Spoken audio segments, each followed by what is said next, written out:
Hello and welcome to my CISSP review questions video series. I am Ceolito Rodriguez. My questions will cover the 8 domains of the CISSP with detailed explanations, demos, real-world examples. Again, this is the only place that you need to be if you are really serious about passing the CISSP exam. Question 61. What is the most significant benefit of role-based access control or RBAC? A, reduces inappropriate access. B, management of least privilege. C, most granular form of access control. Or D, reduction in authorization administration overhead. The best answer here is D, reduction in authorization administration overhead. Role-based access control, or RBAC, assigns permissions based on roles, not individual users. This structure, one, simplifies access management. Two, make onboarding and offboarding efficient. Three, reduces the administrative burden of management permissions on a per user basis. And four, it scales well in large organization. So that's why this is the most significant benefit of RBAC. Now, this question is a little bit tricky because one of the things that they talk in this question is the concept of least privilege, which obviously it's also very important. So the management of least privilege, you may be inclined to choose that, and that is partially true. Although least privilege is extremely important, especially in the zero trust framework, but to be honest with you, if you look at any sources like the NIST SP 162 and other framework, one of the most important things is the administrative overhead of RBAC, because imagine, especially because in the question they are talking about a large organization that have hundreds of thousands of users. I mean, managing permission to obviously not everyone is an admin, but people need access to stuff, right? And giving permission based on roles is a very efficient way. So that's why that is the best answer over there. So this is a screenshot of my tenant. And if you go to Microsoft Entra, in Entra you have under the manage section, users groups and roles in administration. The idea is that when it comes to administration, the best practice is to create a group. Let's say, for example, that you are going to, you have a group of developers that need uh, the right roles to be able to do their developing tasks. What you would do is you would create a group with those users, a security group, and then you would assign the role to that group. That way, when somebody comes into the company, a new developer comes in or a developer leaves the company, you don't have to worry about that. But if you were to assign those roles and accounts based on a user, it is basically unmanageable, especially in a huge company. And that's why that was the correct answer. When you click on the roles in administration, continuing with this, some example of this question, Microsoft in Microsoft Entra, there are hundreds of roles and uh, administrators, tons of them, depending exactly on what is it that you need to do. And one important thing is, so first of all, here you have the name of the role. So let's say that if it's developer and they need to register application and do anything that has to do specifically to applications, but you don't want them to give permission to other people. So you don't want them to be global administrators, for example. Global administrators are users that can do everything in a tenant, and you got to be extremely careful who is a global administrator. Um, Microsoft recommends that you have a minimum of two, because you need to have at least a what is called a break glass account, just in case something happens, an account that nobody uses, that is only used for emergency purposes, and then you have one global account for whoever needs to do certain stuff. In big companies, again, Microsoft recommends that the maximum number of global administrators is five. Again, you can have as many as you want, but those are just best practices. But in this case, you could give a user either the application administrator or the application developer, depending on what is it that they need to do. And when you click on this group, you get a description, but you get more information about exactly what the groups can do. Now, notice that all of these, I sorted over here by privilege group. These groups are really dangerous because of what they can do. So you gotta be careful with that. And also, these are all built-in group. In other words, they're out of the box. You could also create custom groups. So if you need to assign certain permissions to a group of people, and the built-in groups are do not meet the requirements, then you could also create, custom groups and to do that. So really, really important to keep that in mind. Question 62. What is the most common security risk of a mobile device? A, data spoofing. B, malware infection. C, insecure communications link. Or D, data leakage. The correct answer here is D, data leakage. Data leakage is the most common and impactful security risk for mobile devices. These devices often store or access sensitive personal or corporate data and are susceptible to one, accidental data sharing via apps or cloud sync, poor app permissions control, device loss or theft, and the lack of a strong mobile data management or MDM or data loss prevention DLP. And again, that's why if you have a lot of mobile devices, if your users use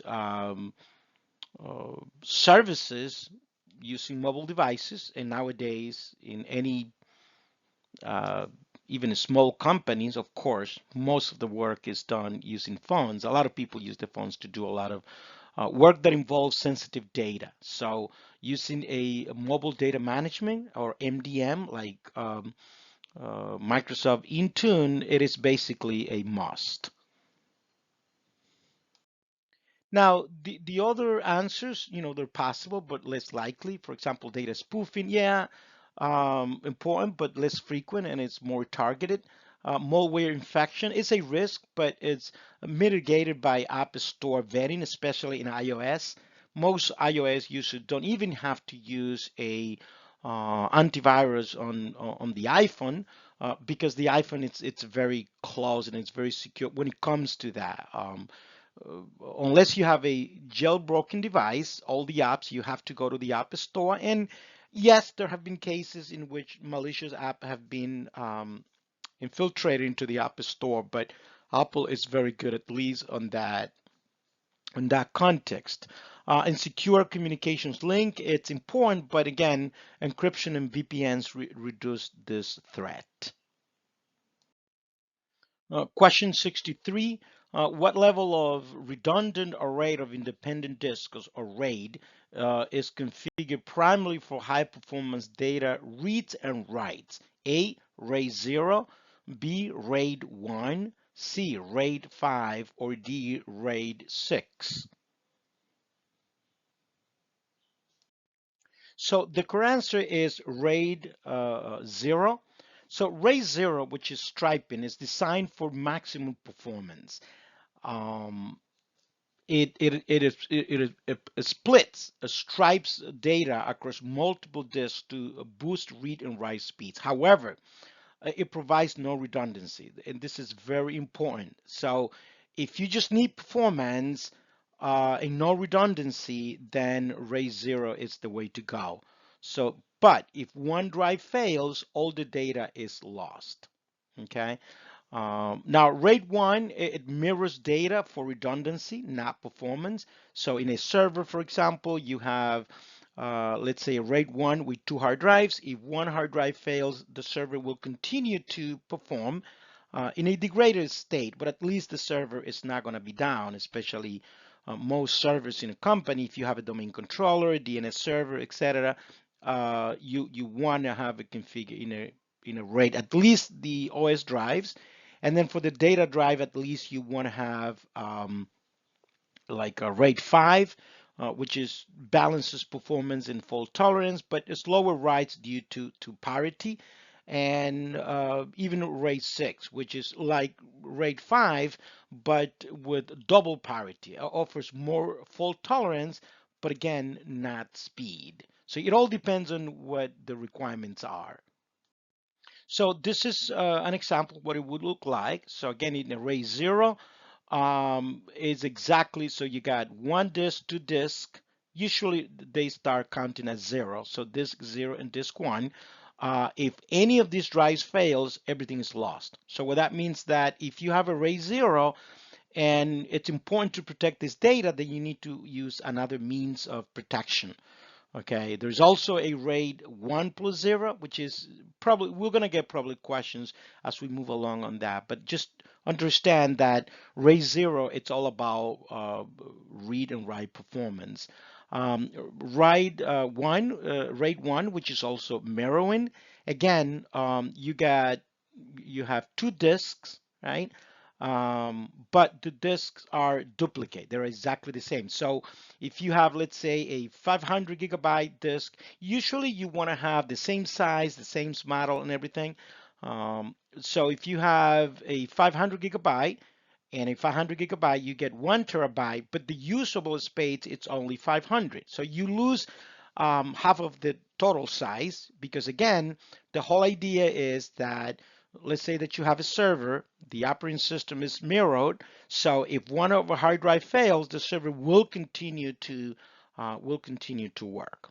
So normally servers come with the with this in the BIOS with the capacity to do this RAID.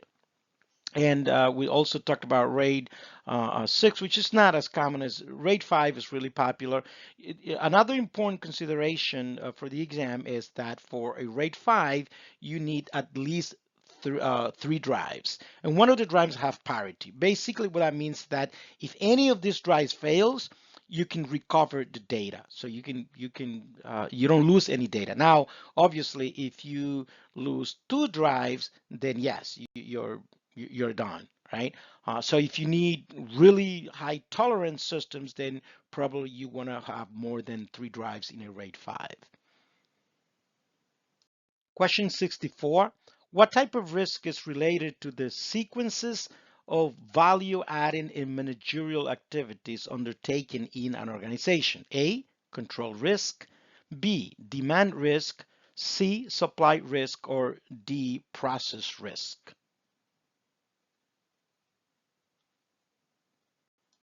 The correct answer here is D, process risk. Process risk is associated with the internal activities and operations within an organization, specifically the value adding and managerial risk that drive business processes.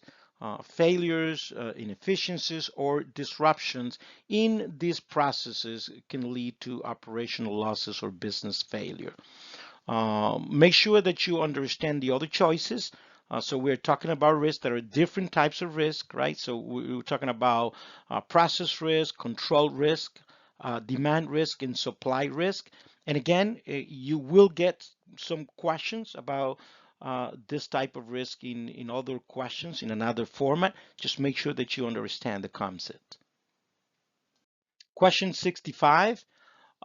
International bodies established a regulatory scheme that defines how weapons are exchanged between the signatories. It also addresses cyber weapons, including malicious software, command and control software, internet surveillance software, etc. This is a description of which of the following: A, International Traffic in Arms Regulations, ITAR; B, Palermo Convention; C, the Wassenaar Arrangement; or D, General Data Protection Regulation, GDPR. The correct answer here is C, the Wassenaar Arrangement. The Wassenaar Arrangement is a multilateral agreement that promotes transparency and responsibility in the transfer of conventional arms in dual use goods and technologies, including cyber tools such as command and control software, malicious software, and internet surveillance systems. Its goal is to prevent destabilizing accumulations of such technologies. So the others are not correct because ITER basically regulates U.S. Defense-related exports, but doesn't specifically focus on cyber weapons. The Palermo Convention focuses on transactional organized crime, not cyber weapons. And GDPR, which we have seen many times before, governs data protection and privacy in the EU, and it's unrelated to arms or cyber weapon control. Question 66. An organization has implemented a protection strategy to secure the network from unauthorized external access. The new Chief Information Security Officer, or CISO, wants to increase security by better protecting the network from unauthorized internal access. Which network access control, or NAC, capability best meets this objective? A, port security; B, two-factor authentication; 3, strong passwords; or D, application firewall. The correct answer here is A, port security.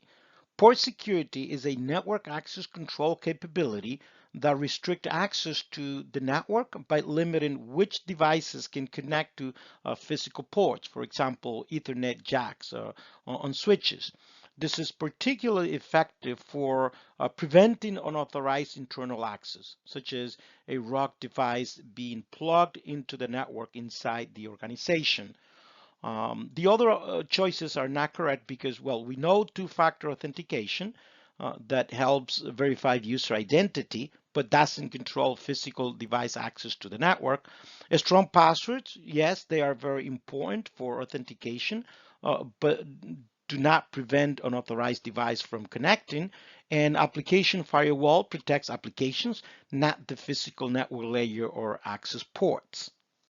So here's an example of how this port security will work. So you have your switches where the people would connect to laptops. I used to work, for example, a long time ago at a company where it was a requirement. It was a big company, and people, we had a lot of visitors, people that would come in all day long. And so one of the requirements was that every time that if a computer was connected to a port and that computer, the user left or was fired, whatever, and that computer was not connected anymore, then that port had to be secure so that nobody could connect to the port. So basically you can uh, uh, disable the port so that nobody can connect to it. So that's one thing, for example. Also, you could make it so that only certain MAC addresses can connect. That's a lot more work, but anyway, so it can be done. The whole idea behind port security is to prevent some malicious guy to come in, connect their computer or device, and do some, bad stuff in the network. So really important to understand that. Absolutely, you're going to get at least one question related to port security in the exam. Question 67, which section of the assessment report addresses separate vulnerabilities, weaknesses, and gaps? A, finding definition section, B, the risk review section, C, the executive summary with full details, or D, key findings section. The correct answer here is D, the key findings section. The key findings section of an assessment report specifically highlights individual vulnerabilities, weaknesses, and security gaps discovered during the assessment. It breaks down each issue clearly and is designed for technical and security teams to understand and act on specific concerns. The other answers are not correct because, for example, A, findings definition section, this typically defines how findings are categorized. For example, high, medium, low, severity, etc., not the findings themselves. Risk review section focuses on risk analysis and impact, not a list of specific gaps. And the executive summary with full details summarizes high-level outcomes for executives, not technical issues in depth. If you need to produce a security assessment report, these are some key parts. Obviously, you want to, what the client is, the type of assessment, the assessment period. You want to put an objective, what the objective of the assessment is, and be very specific. And then some of the key findings, for example, outdated operating systems, right? Weak password policies, unnecessary RDP access, unencrypted sensitive data. So these are key components of a security assessment report. Last but not least, you want to have a recommendation section. So if you are a subject matter expert, if you're working as an SME, you want to give your recommendation, like, prioritizing upgrading unsupported systems or enforcing stronger password and account lockout policies, whatever the case may be. But it's really important that it's not only that you found the vulnerabilities and weaknesses, but now what? We need to address those issues, right? So you need to recommend a solution to make sure that we can mitigate those risks. Question 68. Why is data classification control important to an organization? A, to enable data discovery. B, to ensure security controls align with organizational risk appetite. C, to ensure its integrity, confidentiality, and availability. Or D, to control data retention in alignment with organizational policies and regulation. The correct answer here is B, to ensure security controls align with organizational risk appetite. Data classification ensures that information is categorized based on sensitivity and value to the organization. This allows the organization to apply appropriate security controls that align with its risk appetite. It helps prevent over or under protecting data, ensuring efficient resource use while maintaining compliance and reducing risk. So A is incorrect because to enable data discovery, while classification can support discovery, the primary objective is risk aligned control, not just the identifications.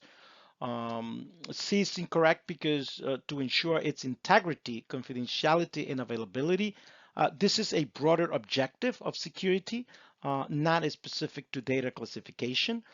And D, to control data retention in alignment with organizational policies and regulation. So the retention is managed through data lifecycle policies, not the classification alone. So this is the Microsoft Purview portal. Microsoft Purview, which is used to be called information protection, but basically this is what the solution from Microsoft to work with data. So if we go to on this section, if we go to solutions, there's a lot of solutions that you can um, uh, a lot of stuff that you can do with Microsoft Purview, right? But we talked about the data lifecycle management, creating retention policies you would do that over there. But we are basically talking here about information protection. And one of the key things about information protection is first of all, you need to understand your data. So you need to create sensitivity labels and policies to be able to do that. So companies would create sensitivity labels depending on the industry and the nature of the company.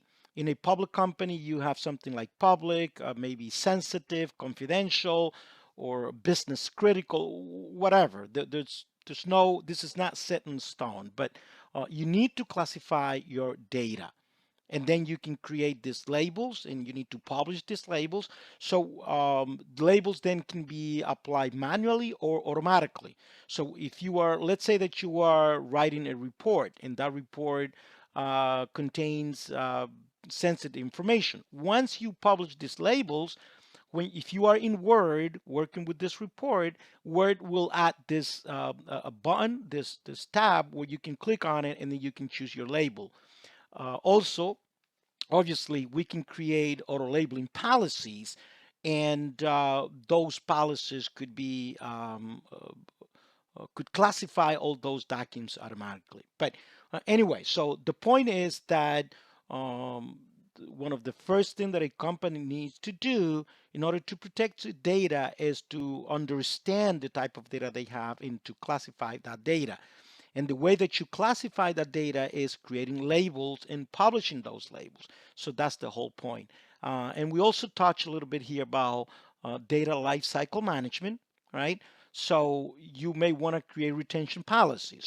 Some regulations require that you retain data for a certain number of years. You need to do that. Also, there are many cases in which, let's say, an employee sues a company and they need to go to court. Well, you have to make sure that the mailbox and the SharePoint, OneDrive, and SharePoint sites that the user used, that it's on dispute. You maybe want to put that into a legal hole because you don't want employees to start deleting emails, right? That it's going to be important for the case in court. All of this have to do with data lifecycle management, among other things. This is just a very brief introduction about what Microsoft Purview it's all about. But just to put in context, what data labeling and protecting data it's all about. This is one of those key components. Question 69. To monitor the security of buried data lines inside the perimeter of a facility, which of the following is the most effective control? A.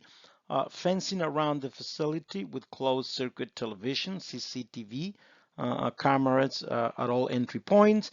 B. Ground sensors installed and reporting to a security event management or SEM system. C. Regular sweeps of the perimeter, including manual inspection of the cable ingress points, or D, a steel casing around the facility ingress points. And the answer here, it's B, ground sensors install and reporting to a security event management SEM system. Ground sensors detect variations or disturbances in the soil, which can indicate unauthorized digging or tampering with buried cables.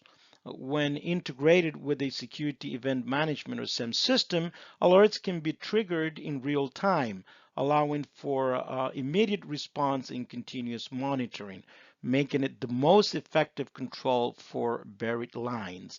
A is incorrect because fencing with CCTV, although useful for perimeter security, but does not monitor activity below ground.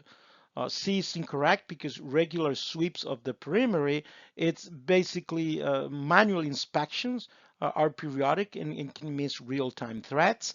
And D, a steel casing, provides physical protection but does not offer monitoring or detection capabilities. Question 70.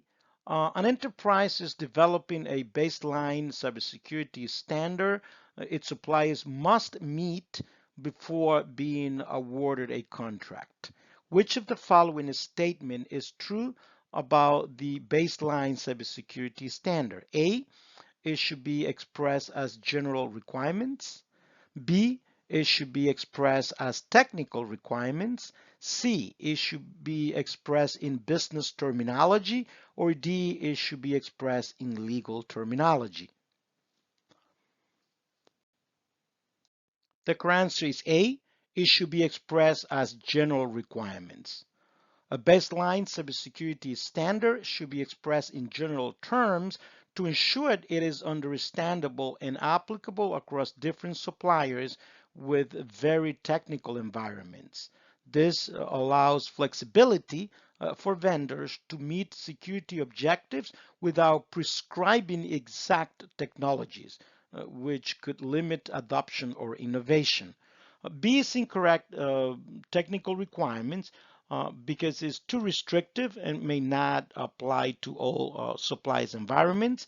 C, business terminology is incorrect because may lack the necessary clarity for implementing cybersecurity controls. And D, legal terminology focuses on compliance rather than operational security implementation. This is the end of this session. Next session is coming soon. Thank you for watching. And again, if you find this content useful, please subscribe to my channel. That would help me a lot and I would appreciate that. Thank you.